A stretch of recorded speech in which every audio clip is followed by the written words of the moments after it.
Welcome to Bitabot, Ramat Aviv sa Tel Aviv, mga ka-guys. I-tour ko lang kayo sa new place, new work ko. So, ito yung itsura ng Bitabot dito. Entrance. Then, mga rooms. Parang hotel lang siya.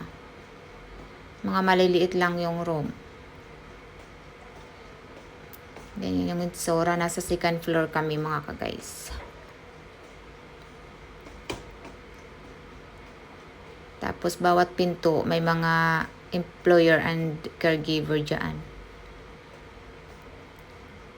Tapos, dito may mamad. Bawat floor, may mamad. Bomb shelter. Ara, libutin natin ang palibot, mga ka-guys.